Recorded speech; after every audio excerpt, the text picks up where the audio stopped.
Well, this is the extended interview with Bill Mack, the Midnight Cowboy, then later on the Satellite Cowboy, a legend in Texas radio and a great songwriter.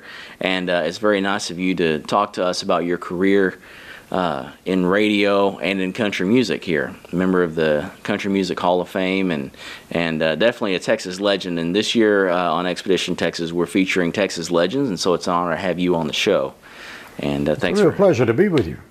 We want to talk. This. Well, thank you. We want to talk to you about your years as the Midnight Cowboy and how a radio show from Dallas, Texas, captured the heart of truckers and country music lovers all over the country.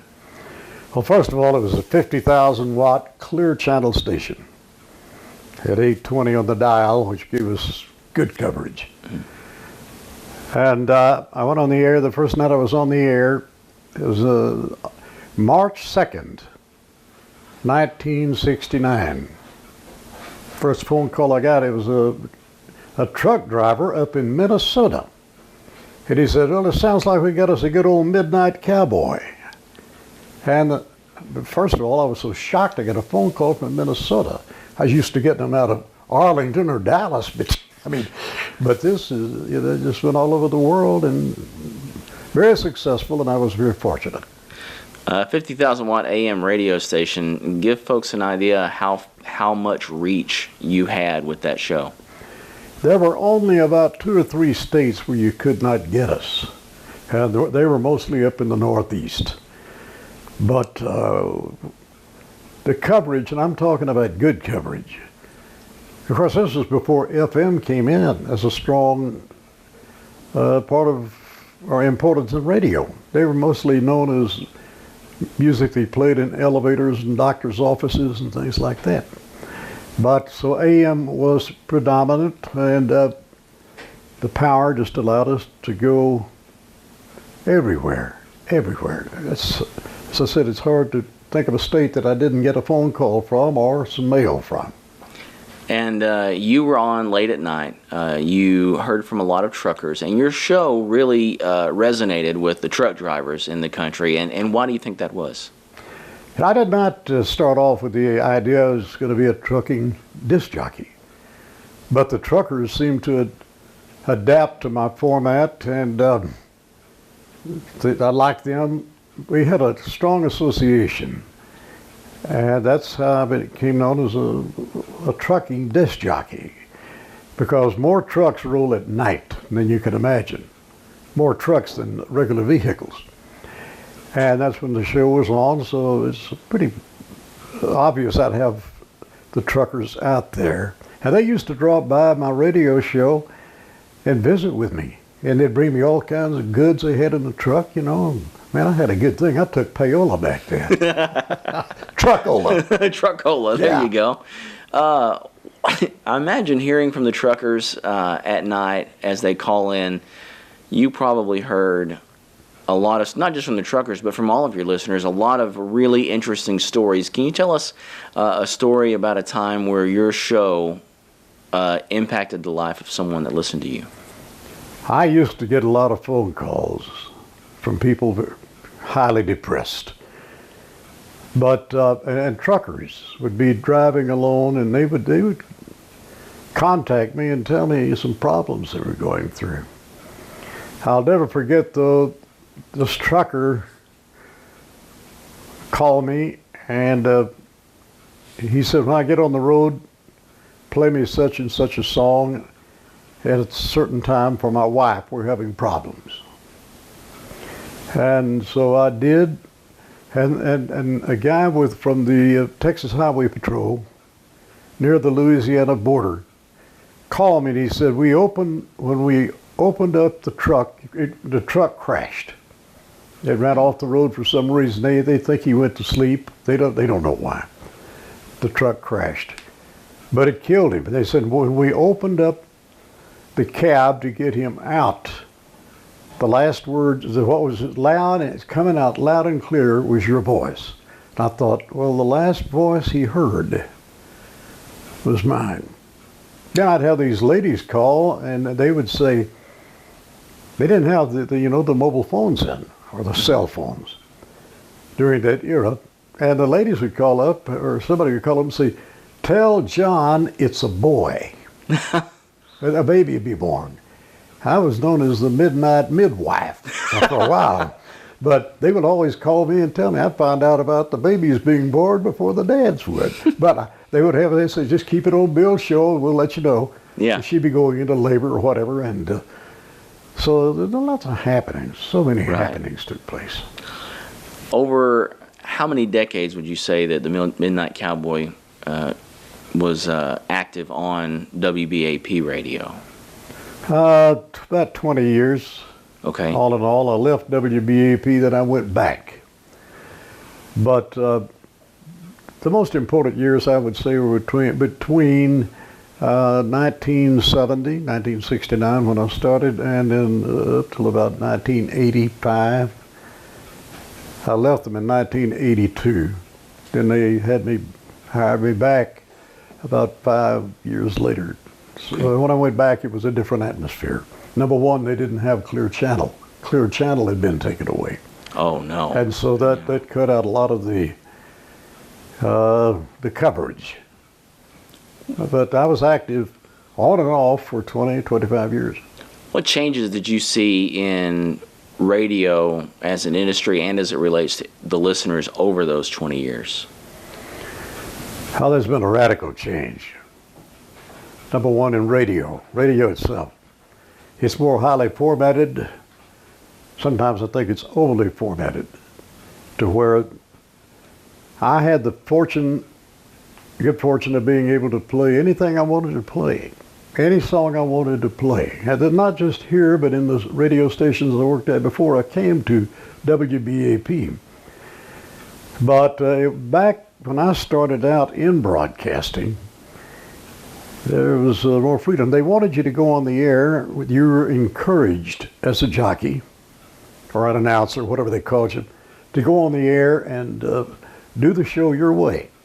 Develop a personality.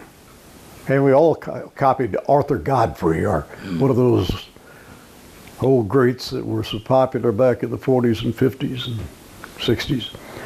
And now, most DJs don't have that freedom. Mm-hmm. There's a certain person who normally tells them what they can play and what they cannot play. Mm-hmm. What they can say and what they cannot say. It's a complete reversal.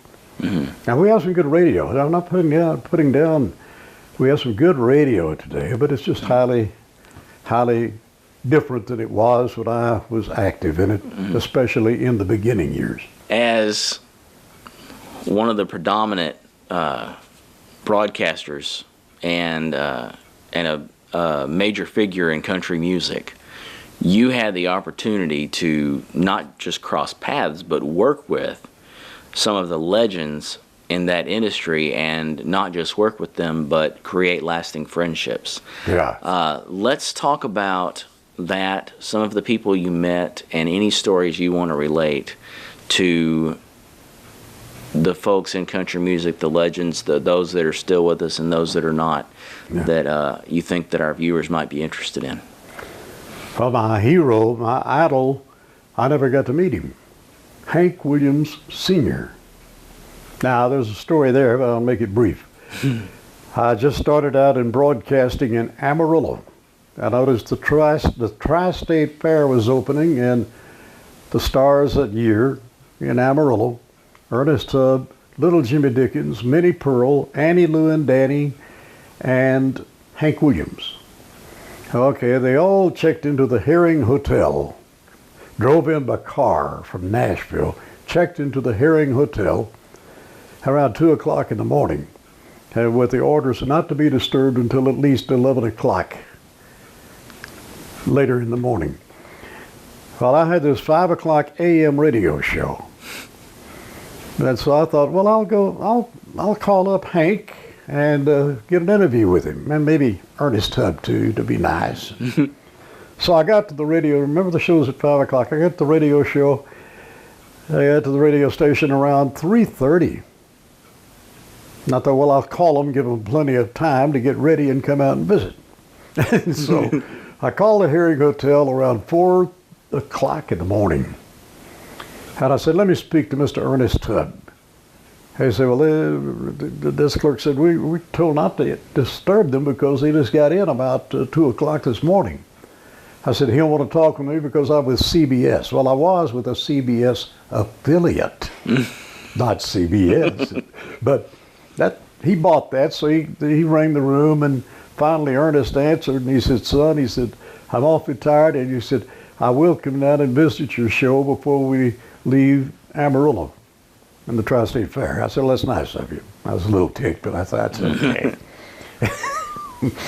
So I didn't leave well enough alone. I called back and I said, told the desk clerk, Hank Williams. He said, he really left word not to be disturbed. He'll want to talk to me on with CBS. Well, anyway, they rang the room, and Don Helms, who was his steel guitar picker, answered the phone. Don always made me tell this story when I'd meet him in Nashville or wherever. So I said, I need to talk to Hank Williams. He said, Hank is in bed. He's asleep. He's got a back problem, and he took a sleeping pill. I said, he'll want to talk with me because I'm with CBS. Now Don said, okay, hold on a minute. And it was it seemed like 2 minutes, 3 minutes or so, then this voice comes on and says, hello. I said, Hank? Yeah, who are you? I said, my name's Bill Mack. He said, that's your problem. What do you want? And I said, I'd like for you to come down and visit my radio show. He said, what time is your radio show? I said, 5 o'clock. He says, 5 o'clock a.m. or 5 o'clock p.m.? I said, 5 o'clock this morning, Hank. He said, boy, have you lost your mind? Yeah. And I did talk to him by telephone several times, but never got to meet him. Then there was Bob Wills, announcer.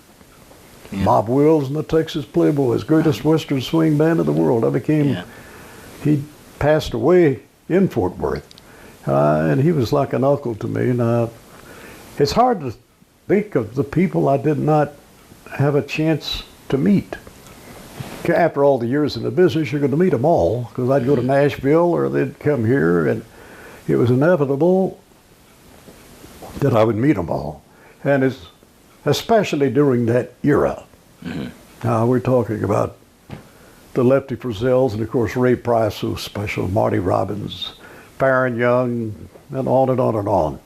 But they became very personal friends. I mean, they would come to the house. Mm-hmm. Ray Price has been in this house to visit Cindy and me numerous times. Just come over to visit from Mount Pleasant, Texas. But that's a long answer for that. Yeah, but I met a bunch of them. Great. When did you start writing songs? I started writing songs when I was a youngster, maybe 8, 10 years old. Mother was into music. She could play the mandolin as a young girl. But I used to write songs just for the fun of it. I wrote one called Honey on My Fingers, and Buford with that curl in your hair. Little songs I'd sing around, and Mother would have me sing it for my aunts and uncles, but I didn't seriously think of becoming a songwriter professionally until I got into radio, about 18 or 19 years of age, and then I wanted to write the songs. You had other hits before the one that we know you won the Grammy for. Talk about some of the earlier hits that you had. Well, I guess the most popular would be A Drinkin' Champagne. That song was recorded, but George Strait made it a very, very big #1 hit. That song's been recorded by everybody from Jerry Lee Lewis to Dean Martin. That was Dean's last recording. Really? Yeah. Wow. And it didn't sell, but by Dean, but it's been recorded by so many. And a gospel song, which it's not that familiar to most people, is called Clinging to a Saving Hand, has become accepted very well. It's been recorded by 80 or 90 artists that I know of. Would you there have been others. Would you say that the song "Blue" changed your life? Oh, it did, yes. Talk about the story behind that song, and we understand it wasn't necessarily written in the mid-'90s when it became a hit. It had been around for many years before 50s. that. Okay, tell us the story of Blue. In 1958, I was in my home in Wichita Falls, Texas, just playing on the guitar. And I went from C to E, which is quite a change. And it would da-da-da-da-da-da. And it's a blue, blue, blue, blue, blue. I wrote Blue within, I didn't have a stopwatch, but I'd say it was finished in 10, 15 minutes. So I went to Nesman Recording Studios that night with a band, and we recorded a version of it for Starday Records, and it was it did good regionally. Then it sat. Starday didn't promote it, the publishing company didn't, and then Leanne Rhymes' manager called me and said, there was this young lady who's looking for a song, and the manager is very close to Cindy and me, so I said, sure, I've got a song. She said, do you have one? Well, you ask anybody who writes songs, they've always got a song. Oh, yeah. They may not have one right there, but they'll find one. Yeah, right. I said, yeah, I've got one. So I didn't know what. I just reached up, pulled out, there was Blue, the demo record made by a lady in San Antonio. And I was to meet Marty Rindleman, the manager. Cindy and I were at Denny's on I-30 between Dallas and Fort Worth because she lived in Dallas. So I go over there and I take the song. And she told me, she said, here's a recording with this young lady. I said, how old is this lady? She said, she's 10 years old. Well, I didn't say anything then, but as we were driving back, I told Cindy, I said, we made this trip over to Denny's, and it was rainy and cold that day, and I said, we made this trip over to Denny's, and she said, yes, we promised Marty that we would get the song to her. And I said, but a 10 or 11-year-old kid? I mean, what are we doing? Cindy said, well, we promised Marty Rindleman. And the next thing I knew, Leanne recorded the song on her own label. And I heard it and I couldn't believe it. I was so shocked. And then, of course, Curb signed her to a contract. And it changed my life because not only did it become the #1 song, it was a big, big seller. And I got the Grammy. But, very fortunate. The country song of 1996. And it was in nomination for the song of the year and the country song. It didn't get the song, which would have taken in all other avenues of music, but I was very fortunate. Yes, it really changed my life. Sort of going back to radio here, because we're going to move into the later phase of your career.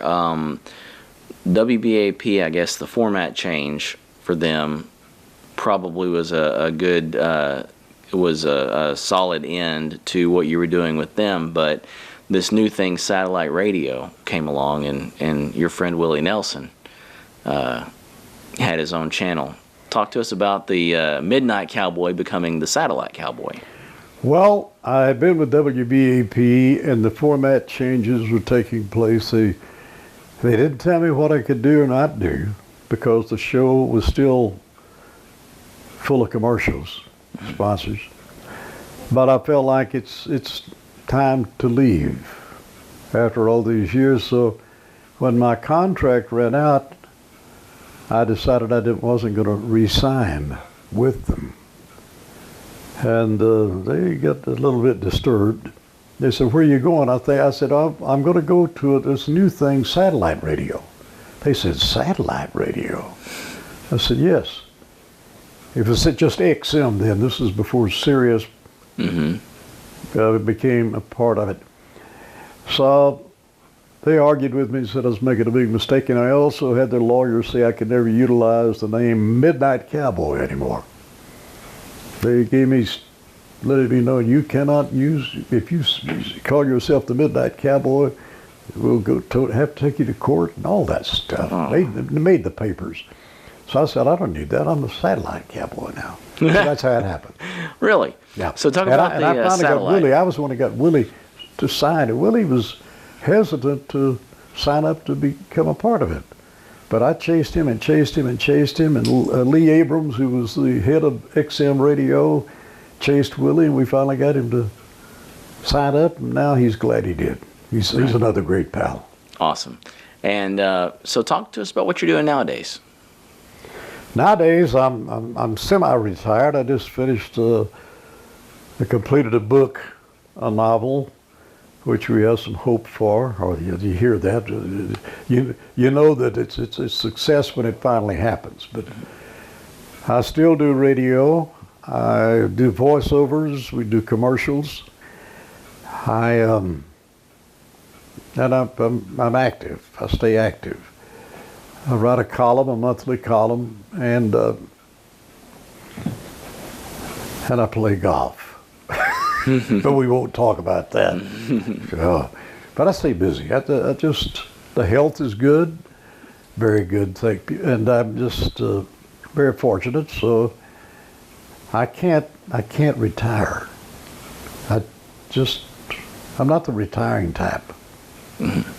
Number one, I'd get bored with Cindy just sitting around the house.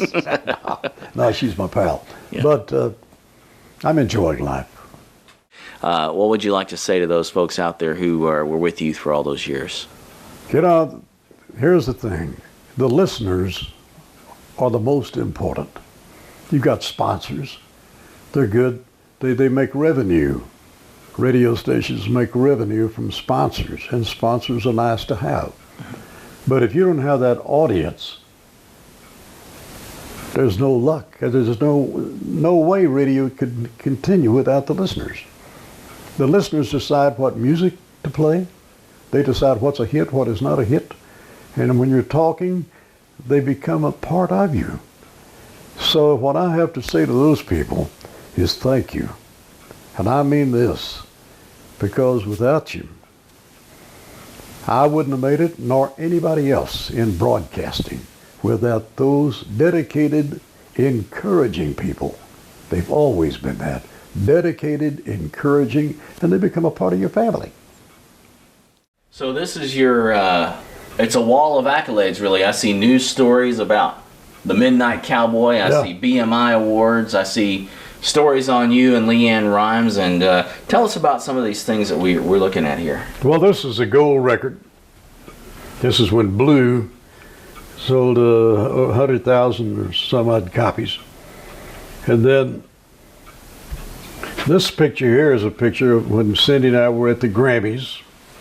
And that's just a little nice reminder that they made for us. Mm-hmm. Then over here is the platinum for Blue. Which means it's sold. Well, it's sold when you sell 1 million copies, you get a platinum.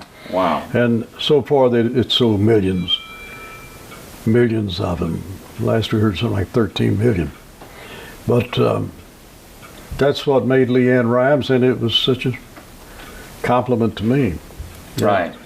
And as a songwriter, I guess, with BMI. The BMI, yeah, these are this is of course Blue too. This was given to me by BMI. Just notifications of sorts of appreciation, because BMI, made money off of it too. Then this is one for drinking champagne, which indicates that it has been performed. Drinking champagne was performed 1 million times on radio. Wow. So they give you the Millionaire Award for it being played 1 million times. Now you got to remember, I was a disc jockey. I've told this many times. I must have played it 865,000 times. So that's pretty good. Right. Easy Yeah. for me to get a million. Right. I see 2 plaques down here. Now, any one of these things, Yeah. most songwriters would give anything to receive one of these. But there are some things down here that honor your radio career that the CMA and the Texas Country Music Hall of Fame gave you. Tell us about these 2 plaques. Well, the gold is for the Country Music Hall of Fame. That's a great honor to be one of the DJs that received the award from the Country Music Hall of Fame in Nashville. Who's that young guy they have etched in the top of it there? That was a young guy from Shamrock, Texas. Well, it was me. A few years back. Yeah. When the hair was black. Then there's the other one that's the star is from Carthage, Texas for the Texas Country Music Hall of Fame, and they also, the same night, presented me with the award of being the Texas Disc Jockey Hall of Fame, and they gave me a special room in the Tex Ritter Museum in Carthage, which I'm very proud of. Absolutely. Anything from Texas I'm proud of course. Sure. And I see a news story up here that I don't think you could put it any better. The cowboy rides away. What is that? Is that about the end of the WBAP days? Yes. But the cowboy didn't ride away, he just went to a different stall. He went to satellite. There you go. That's right. And still was able to talk to the whole country. Oh, yeah. And as I say it quite often, I'm fortunate. Very fortunate. I'm a little antsy because I'm standing less than 5 feet away from a Grammy right now. Yeah, you're supposed to touch that Grammy. Am I? Is it Yeah, good luck? it'll bring you, they say good luck. Good. Let's Of course, head over here and we do charge you $5 for touching. Really? Cindy will pass the plate. Bring mine. Nah. So here it is, the Grammy for Blue. Yeah, this is the highest award you can receive in music. In acting, it's the Oscar. In Right. music, it's the Grammy. And receiving that, you're so thankful. Yes. Because I really did not believe I'd get it. Now, Cindy, my wife, believed in it more than I did. And when I got that, I almost lived. It brought me a great note of appreciation. 1996. The Song of the Year in Song of the Year 1996. for Blue. Now I can say I touched a Grammy. It's the country song Right, of the year, the country song of the 1996. year. Yeah. Plenty of other awards, though, and we're looking at only a few of them here. Yeah. Tell us what are we have here? This is the Academy of Country Music. That's the next to the Grammy Awards, which is a great honor. This is the Rope Award, which is given to the people who've been in business for years, and I've been in business for years in country music, and they gave me that, and that's a very nice award. And it's given by my peers out in Nashville. And then over here is it's a very special award, and I forgot what it is. Disc Jockey of the Year. Yeah. Disc Jockey of the Year. This is CMA. This is from CMA, Country Music Association, and they presented that with me, or to me, and it's a great honor. And you have from Fort Worth the Legend Award. Yeah. And you said, and you said this award special to you because Texas, Fort Worth, this has always been home. Yeah. And in fact, original home where you went to Shamrock. high school, Shamrock, Texas. Shamrock. That's where it all started. You mentioned Shamrock, Texas a little bit ago, and a radio station you started at there. And we have a photo we're going to show now of you as a young man standing outside of your very first radio station, your very first radio job. Yeah, that's it. And from what I understand, you were the first voice on that radio station. I was. When was that? That was, when was it? When did you start in radio? I started in 1950, 1949, really. Really? Yeah. And I'm standing at the door there, and I have a pompous look on my face, and I'm holding a cigarette. Uh-huh. And I thought, man, I'm a star now. Right, you're on the radio. It started there in that town, and that town backed me. Yeah. Oh, Shamrock backed me. They gave me, I have really 2 streets in Shamrock. Yeah. Okay. They gave me one street, it's Bill Mack Street, and it goes to the slaughter pens. Really? Yeah. Okay. Then when Blue hit, they gave me part of Route 66 Bill Mack Hey, Boulevard. that's an honor. So yeah, I say, anything I get from Shamrock's an honor because I love that town. That's awesome. Now, is it true, we've heard Yeah. that radio station is still there? It is still there, standing. Now, for how long, I don't know, because it's been standing there since 1949. But there's something there that we can see. There's still Yes. something standing there. You can go inside. Really? Yeah, you can go inside and look, there's still things in there. That sounds like an expedition waiting to happen. It is, and it's an expedition you should take. Okay. Look at at that time it was KEBA. Oh, okay. It's changed call letters, but it's still the same building, same town, and go inside and take a look. Really? So the first radio station that Bill Mack was on, Bill Mack was the first voice on this radio station, is still standing out in West Texas in the Panhandle in Shamrock, Texas. And you know what, Bill? What? Sounds like my kind of expedition. We're going to go find it. Find it, it'll be worth the trip. And they'll treat you nice in Shamrock, too. Awesome. Thank you. Y'all, it's a pleasure, pal. Thank you so much. Thank you.